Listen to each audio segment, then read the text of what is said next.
Parce que donc le chien a l'habitude des moutons et des chèvres qui ont besoin d'un peu plus de la présence du chien. Et là, avec les oies, il a du mal à rester statique.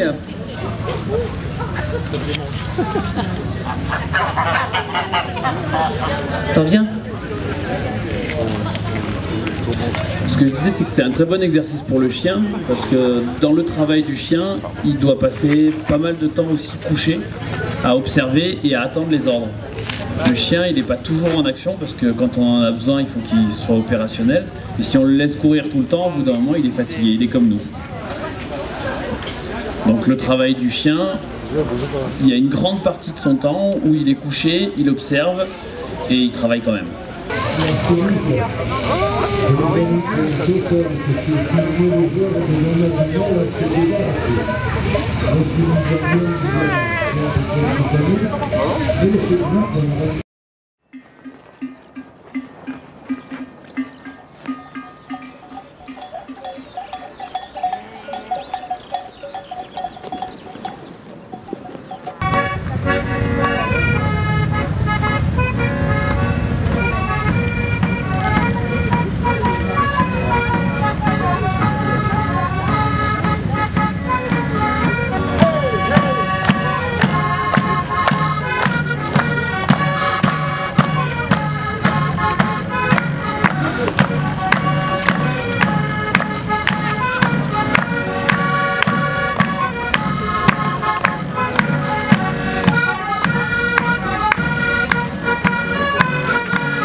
Castellane, nous avons 7 éleveurs ovins avec des troupeaux plus ou moins importants, dont la plupart pratiquent encore la transhumance à pied. La transhumance demande une véritable organisation. Il faut trouver des prés, des champs pour faire manger et boire les brebis tout au long du trajet. Il faut marcher tôt le matin et tard le soir pour que les bêtes n'aient pas trop chaud et pour ne pas bloquer la route trop longtemps. Et surtout, il faut des amis, des collègues, des personnes passionnées qui aident les bergers pour mener le troupeau, faire passer les voitures, protéger les jardinières quand le troupeau passe dans des villages. La transhumance, c'est aussi les sonnailles, les cloches accrochées autour du cou des brebis et qui rythment le pas du troupeau. Bref, la transhumance, c'est un moment de partage et à travers cette manifestation, c'est aussi l'occasion de mettre en avant le métier de berger et l'importance de l'élevage sur nos territoires. Cette année, malheureusement, nous n'avons pas pu organiser le passage du troupeau pendant le week-end de la fête. Et malgré nos recherches ces 2 dernières semaines, il est vrai que faire passer un troupeau pendant la fête demande au berger de venir exprès et ce n'est pas toujours facile pour lui. On essaiera de trouver une solution pour la prochaine édition. Mais le programme de la fête est tout de même très riche. Un petit retour sur ce qui a déjà eu lieu. Vendredi, les enfants de l'école élémentaire ont pu participer à des ateliers autour de la laine toute la journée avec l'intervention de Rémi Pascal de la Maison du Berger de Champolléon. Le soir, il y a eu du théâtre avec la troupe des Cabotins.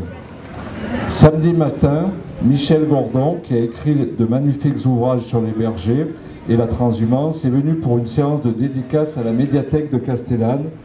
Également, Laurent, accompagnateur en montagne, a proposé une randonnée sur les pas des bergers qui a emprunté la Draille, en français le chemin de transhumance, passant par l'Escoulow et la baignoire à moutons. Pierre Bonnet de Villars-Colmar, qui a créé le sentier à Montagna, nous a fait la joie de participer à cette randonnée. Et l'après-midi, Jérôme et Barbara, éleveurs à Castellane, ont fait visiter leur exploitation, la ferme de la Palue. Les personnes ont pu ainsi voir et comprendre un peu mieux ce qu'est le métier d'éleveur. Et le soir, un ballet avec Lou Barbaluc sur la place Marcel Sauvert a clôturé cette belle journée. Aujourd'hui, c'est le marché paysan avec des ateliers. Patrick Fabre, Magali Bontou et son herbier à couleurs, des balades à Dodane avec Jean-Claude Dozol, la démonstration de tonte qui a toujours beaucoup de succès avec Christophe Covin, éleveur à Castellane, et aussi on remercie Emmanuel Durst qui va vous faire une démonstration de dressage de chiens bergers cet après-midi dans un pré situé chemin de la Barricade au bord du Verdon et mis à disposition gracieusement par Sandra Garcia que je remercie. On remercie bien évidemment la troupe Artémis d'Anote pour les magnifiques danses folkloriques. Enfin, merci à Radio Verdon et à Annabelle Chauvet pour la sonorisation et l'animation de la journée. Après l'apéritif, vous pourrez déguster le repas des bergers chez certains restaurateurs de Castellane. Demandez la liste au stand de l'Office de tourisme. Je finis par les remerciements envers les financeurs qui soutiennent la commune dans cette manifestation, la communauté de communes Alpes-Provence-Verdon, la région Provence-Alpes-Côte d'Azur et Pays Gourmands et le programme européen Leader. Sans oublier tous ceux qui ont œuvré à l'organisation, le service animation et particulièrement Zoé pour son implication, Amandine, Pauline, Aurélie, Charlotte, Xavier, Michel, Fabienne, le comité des fêtes avec Julie, Nadine, Cathy, Yolande, les élus du conseil municipal, le bureau d'information touristique, Verdon Tourisme, Secret de Fabrique et tous les participants.